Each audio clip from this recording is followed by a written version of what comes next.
मैं यहाँ पे ये चीज हाईलाइट करना चाहूंगा कि आरटीआई के तहत 29 मार्च से फॉर्म स्टार्ट हो गए हैं जो 10 अप्रैल तक चलने हैं। 12 अप्रैल को जिसकी लॉटरी होगी। यदि आपने अभी तक फॉर्म नहीं भरा है और आप यदि निजी विद्यालयों में बच्चों को पढ़ाना चाहते हैं तो आरटीआई के तहत आप निःशुल्क है जो शिक्षा के तौर पर पढ़ा सकते हैं।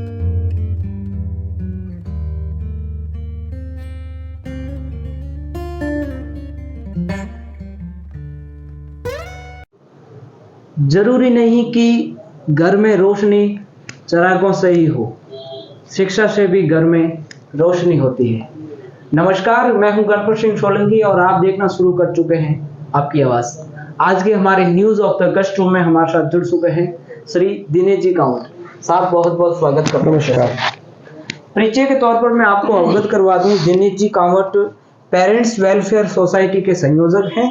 साथ ही आप राजस्थान की एक कमेटी है, राजस्थान राज्य फीस निर्धारण कमेटी के सदस्य हैं। आपको यह भी बता दूं कि ये गवर्नमेंट की सोसाइटी है और उसके अंदर में एक ही सदस्य ऐसे नॉमिनेटेड होते हैं। सर, एक बार पुनः आपका सेशन में बहुत बहुत स्वागत है। धन्यवाद। साथियों, आरटीआई यानी राइट टू एजुकेशन, शिक्षा का अधिकार के तहत जो निजी विद्यालयों में निःशुल्क शिक्षा का जो प्रावधान है उसको लेकर अभी जो बजट में जो हाल ही में घोषणा की गई है, 9वीं से 12वीं तक की भी घोषणा की गई है, लेकिन अभी तक वो सारी चीजें एक आम आदमी को देखें या ग्रामीण स्तर पर देखा जाए तो हम उसको चीज को समझ नहीं पा रहे, असमंजस की स्थिति में। इसी विषय वस्तु पर और इसी संदर्भ में हम इस टॉपिक में आज बात करेंगे। अपन ये भी जानेंगे कि आज से पहले कक्षा 1 से 8वीं तक हम हर बार अखबारों में न्यूज में सुनते हैं कि आपको है जो फ्री निजी स्कूल जिसे प्राइवेट स्कूल कहते हैं उनमें भी आपको है जो फ्री शिक्षा का प्रावधान है, निःशुल्क शिक्षा। लेकिन किस तरीके से उसका आधारभूत रहता है, किस आधार पर ये फ्री शिक्षा दी जा रही है, उसकी जो फीस का पुनर्भरण है वो किस आधार पर होता है, सारी चीजें सारे भी इससे जो रिलेटेड प्रश्न है सारी चीजों का आप डिस्कस करेंगे। हमारे साथ जुड़ चुके हैं दिनेश जी कांवट साहब। एक बार पुनः आपका बहुत बहुत स्वागत है। सर, प्रश्न के तौर पर सबसे प्रथम मैं आपसे प्रश्न करना चाहूंगा कि आरटीआई के तहत जो निःशुल्क शिक्षा का प्रावधान है उसमें फीस पुनर्भरण का आकलन किस प्रकार होता है? देखो, फीस पुनर्भरण का आकलन है जो सरकार की तरफ से निश्चित राशि निर्धारित है जी, लगभग 14,000 रुपए करीब जी। तो वो राशि ही विद्यालय को प्रति बच्चे के हिसाब से दी जाती है। जी जी। अब क्या होता है कि विद्यालय में जितनी संख्या आपके जो साधारण प्रवेश की है, यानी आपके विद्यालय में अगर साधारण प्रवेश 100 है जी, तो एक बच्चे पे 3 साधारण आपको बच्चे लेने पड़ते हैं जी। तो यानी 75 बच्चे तो हो गए साधारण और 25 बच्चे उन पर निःशुल्क लेने पड़ते हैं। तो इस तरह उनकी गणना की जाती है। तो उसमें भी जब विद्यालय की फीस या आरटीआई की जो राशि है उनमें जो न्यूनतम होता है वो सरकार पे करती है। मैं आपकी बात के बीच में प्रश्न करना चाहूंगा। मेरा प्रश्न ये था कि ये किन विद्यार्थियों को लाभ मिलता है और फीस पुनर्भरण का मापदंड क्या है, किस आधार पर है जो फीस का दिया जाता है विद्यार्थियों को लाभ? विद्यार्थियों को तो एक्चुअल में क्या है कि इसमें किन विद्यार्थियों का तो यह है कि 2.5 लाख से नीचे जिनकी सालाना इनकम है उनके माता पिता की, और इसके अलावा बीपीएल है, विकलांग है, जो अपने एपीएल है, एससी वर्ग के हैं, इन लोगों को इसमें मौका दिया जाता है। और इन सब के मध्य में लॉटरी निकलती है। आप फॉर्म अप्लाई कर सकते हो, फिर शिक्षा संकुल में लॉटरी निकलती है। फॉर्म अप्लाई करना पड़ता है? हाँ, आजकल ऑनलाइन फॉर्म भरे जा रहे हैं। ठीक है। पहले ये सारा सिस्टम ऑफलाइन था। एक और में असमंजस का प्रश्न है वो मैं आपसे क्लियर करवाना चाहता हूँ दर्शकों के लिए कि जैसे मैंने 6ठी और 7वीं के लिए एडमिशन लिया तो क्या मुझे उसका लाभ मिलेगा? 6ठी 7वीं में आरटी का एडमिशन का सिस्टम ही नहीं है। अच्छा। आपको फिर सरकारी विद्यालय में ही प्रवेश लेना पड़ेगा, वहां लगभग शिक्षा वैसे निःशुल्क है, आप लीजिए। अच्छा, बीच में यदि एडमिशन लेते हैं तो उसका मैं लाभ दूं? आरटी का पोर्टल ही नहीं खुलता उसमें। अच्छा, बहुत बहुत धन्यवाद सर। मैं आपको नेक्स्ट क्वेश्चन के तौर पर जानना चाहूंगा। अभी आप बात कर रहे थे बजट अपने जो 2023 की मुख्यमंत्री जी की घोषणा हुई है, इसमें है जो शिक्षा को लेकर काफी महत्वपूर्ण चीजों को लेकर घोषणा हुई, जिसमें अब ये भी बताया गया है कि आरटीई के तहत अब 9वीं से 12वीं तक के भी बच्चे हैं जो निःशुल्क पढ़ सकेंगे। ये किस प्रकार है, इसके बारे में कुछ बताएं। 9th से 12th तक के बच्चों में जो गर्ल चाइल्ड है उनके लिए तो पहले से ये प्रावधान है। अच्छा। 9th से 12th तक की भाई वो जो आरटी में आ रहे थे वो आरटी में ही रहेंगे आगे भी, छात्राओं के लिए। छात्राओं के लिए। इस बजट में जो अपने बॉयज चाइल्ड है उनके लिए भी प्रावधान कर दिया गया, लेकिन उसमें ये किया गया है कि पहले तो जो बच्चा पढ़ता था उसकी पुनर्भरण राशि सरकार देती थी पूरी, वो 14,000 है जो भी फिक्स है, उनको कुछ पे नहीं करना था। लेकिन अब क्या है कि अगर स्कूल की फीस मान लो 80,000 रुपए और सरकार आपको दे रही है 14,000 पार्टी के, तो सरकार ने उसमें 20% का मार्जिन ऐड करते हुए, यानी 14,000 की है तो उसको आप 18 या 20 तक सरकार पे करेगी, वो अमाउंट सीधा उस बच्चे के अकाउंट में आएगा। अच्छा।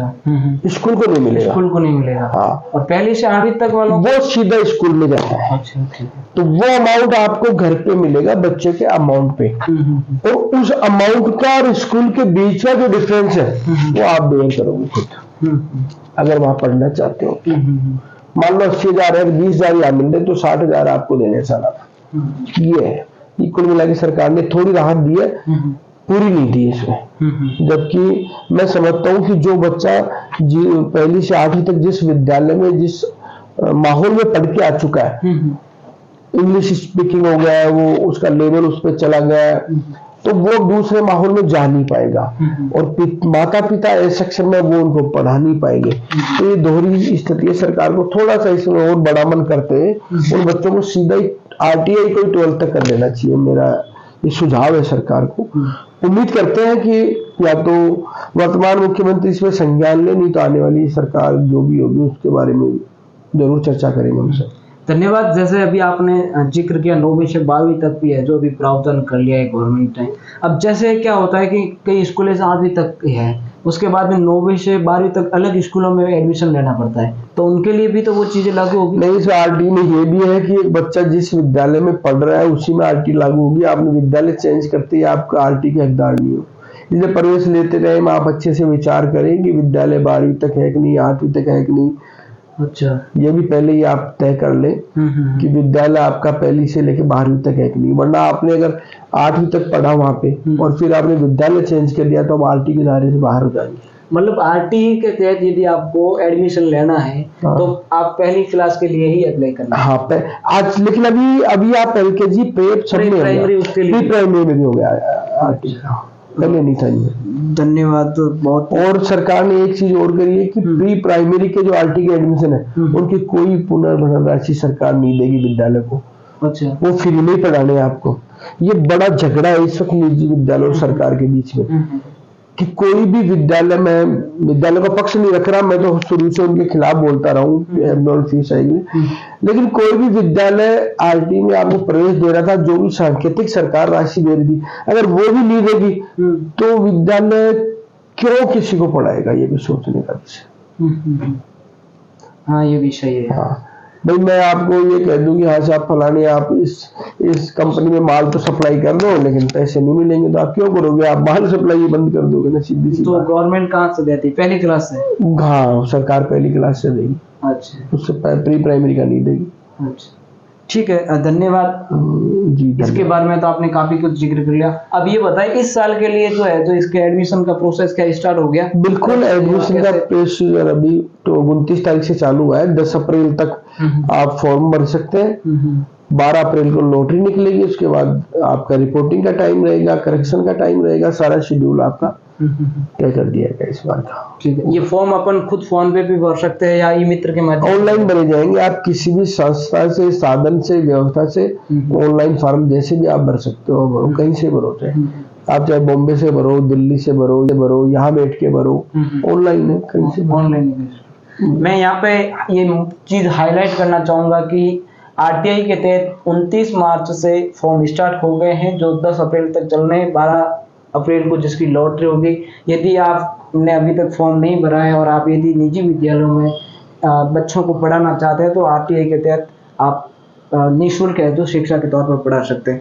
धन्यवाद सर। नेक्स्ट प्रश्न करना चाहूँगा, जैसे मैं अभिभावकों का धरातल से सवाल उठाता हूँ कि मान लीजिए अभिभावक जैसे ग्रामीण इलाके से जो ग्रामीण लोग हैं वो तो इन चीज़ों को समझ नहीं पाते, बहुत कम समझ पाते।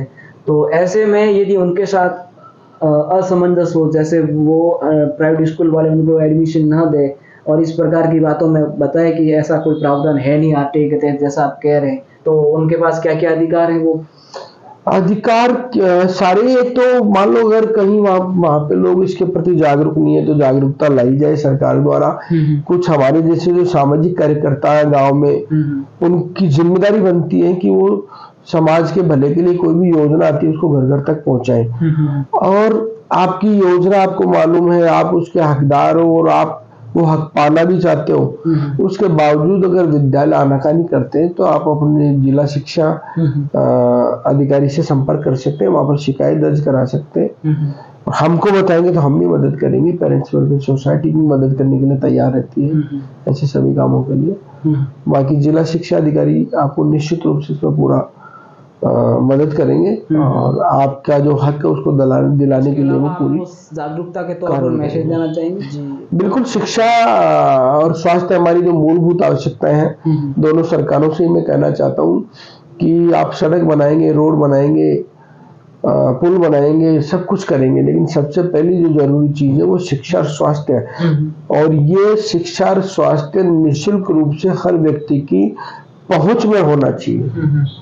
मैं गरीब के घर पैदा हो गया ये तो ठीक है, लेकिन मैं गरीब ही मर जाऊं ये दुर्भाग्य है। तो इसके लिए मुझे मौका मिलना चाहिए जीवन भर कि मैं अपनी क्षमताओं का संपूर्ण आकलन करके उनके साथ जी पाऊं। इसके लिए मुझे साधनों का और स्वास्थ्य का अभाव नहीं रहना चाहिए। ये सरकार की जिम्मेदारी है और सरकारों को अपनी जिम्मेदारी संभालनी चाहिए और पूरी करनी चाहिए। हर नागरिक को अच्छा स्वास्थ्य देना, अच्छी शिक्षा देना, ये मूलभूत जरूरत है सरकार की और जिम्मेदारी उसको पूरा करना चाहिए सरकार। एक और मेरे दिमाग में एक सवाल आ रहा है, ये सवाल मैं अंतिम तौर पर लेता हूँ कि गवर्नमेंट ने क्या ऐसा भी कुछ रूल्स बना रखा है कि निजी विद्यालय है जो फिक्स फीस है जो निर्धारित करेंगे, ऐसा कुछ भी तो रूल्स है? ये पहली बार नहीं, बहुत बार बन चुका। अच्छा। 2009 में जब चीफ सेक्रेटरी थी कुशाल सिंह राजस्थान की, उनके साथ हमारी मीटिंग हुई थी। तब ये हुआ था कि अनुदानित विद्यालय तो 6.5% बढ़ा सकेंगे और गैर अनुदानित 7.5% बढ़ा सकेंगे प्रतिवर्ष फीस। लेकिन इसमें क्या है कि सरकार की कोई भी कार्य योजना या उसका जो बजट घोषणा या जो नियम है वो तब तक धरातल पे नहीं उतर सकते, तब तक पूरे नहीं हो सकते, तब तक जनता को उनका लाभ नहीं मिल सकता और नहीं संस्थाएं उनको लागू होती जब तक अधिकारियों की मंशा सकारात्मक नहीं। कोई भी, आपने जयपुर में प्लास्टिक बैन कर दिया तो आपने कह दिया, हमने सुन लिया, इसको बैन कराएगा कौन? सरकार कौन? अधिकारी रोड पे निकलेंगे, चाय की दुकानों पे, किराने की दुकानों पे, ठेलियों पे, फल फ्रूट की दुकानों पे प्लास्टिक जब्त होगी, उनको समझाएंगे, 1 महीने समझाएंगे, जब्त होगी, तब जाके वो बंद होगा। मेरी सरकार ने तो घोषणा कर दी, बंद कहाँ हुआ? कारों पे काली पिक्चर नहीं लगा रही है, सबको मालूम है, लेकिन लग रही है ना, कोई चेक ही नहीं कर रहा, बेल्ट शीट मिल रही है, चालान काट दिया, वही बंदा काली पिक्चर लगा रखा है। तो ये सरकार के अधिकारियों की जरूरत है कि वो जो भी सरकार घोषणा करे, नियम बनाए, उनको धरातल पर उतारे, उनको पूरा करने की जिम्मेदारी अधिकारियों की है। तो ये नियम तो बहुत बार बन गए। उसके बाद में जब वासुदेव देवनानी जी शिक्षा मंत्री थी तब ये नियम बना था कि 3 साल में आप 10% बढ़ा सकते हैं, 3 साल तक फीस नहीं बढ़ा सकते। बाद में ये भी नियम बना, अभी तक भी पूरा नहीं हो रहा। अब नया नियम सरकार लाई है कि फीस बढ़ाने का जो है ना वो मनमर्जी से फीस नहीं बढ़ा सकेंगे, जिला शिक्षा अधिकारी कार्रवाई करेंगे, इसको की मान्यता भी निरस्त कर सकते हैं। नया नियम सरकार और लाई है, मनमर्जी से फीस नहीं बढ़ा सकते। लेकिन ये नियम लाते हैं, चुनाव के आसपास आते हैं अभिभावक, फिर अभिभावक क्या उसको अखबार में पढ़ लेता है और वो स्कूल से लड़ता है कि साहब ये नियम आप क्यों बढ़ा रहे हो। फिर स्कूल क्या उन 2-4 अभिभावकों को टारगेट बना लेती है, उनकी टीसी काट देगी, उन पर मुकदमे दर्ज कराएगी थोड़े दिन तो लड़ेंगे, फिर आदमी अकेला कितना लड़े, वो अपना रोजगार करे, बीवी बच्चों को पाले या स्कूल से लड़ता रहे, तो हार थक के वो हार मान लेता है, वहां से टीसी कटाता है, दूसरे विद्यालय में चला जाता है, चुपचाप गुपचुप में एडमिशन करा देता है, वो दोबारा जिंदगी भर पलट के नहीं बोलता कि स्कूल वाले क्या करते हैं, क्योंकि स्कूल वाले एक बड़ा माफिया है, बहुत बड़े संगठन है, कोई नेता है, ब्यूरोक्रेट्स है, बड़े बड़े उद्योगपति है, उनके 10-10, 15-15 वकील हायर कर रखे हैं, एक अकेला विभाग उनसे लड़ेगा भी कहाँ। इसलिए तो सरकार की जिम्मेदारी है कि वो जो नियम बना रहे हैं उनको पूरा भी वही करवाए, वरना स्कूल की मान्यता निरस्त करे। तो एक दो विद्यालय की मान्यता अगर सरकार निरस्त कर देती है, बड़े विद्यालय की, ऐसे नहीं कोई गली में कोई विद्यालय खड़ा होकर 50 स्टूडेंट आते हैं, उसकी मान्यता निरस्त कर दो, गरीब को मानने में किसको दिक्कत है। तो बड़े विद्यालय की मान्यता अगर निरस्त करती है, जो भी अनियमितताएं करते हैं, तो फिर बाद में सारे विद्यालय अपने आप सरेंडर हो गए। यूपी में बड़े बड़े गैंगस्टर पर कार्रवाई है तो छुपैये गुंडे अपने आप यूपी छोड़ के भाग गए। तो ये परंपरा होती है कि आप बड़ों पे कार्रवाई करेंगे तो छुटवैये जो अपराधी हैं, जो इस तरह की घटनाएं करते हैं, अनियमितताएं करते हैं, वो अपने आप ही सरेंडर हो जाएंगे। बहुत बहुत धन्यवाद, धन्यवाद, अमूल्य समय देने के लिए धन्यवाद।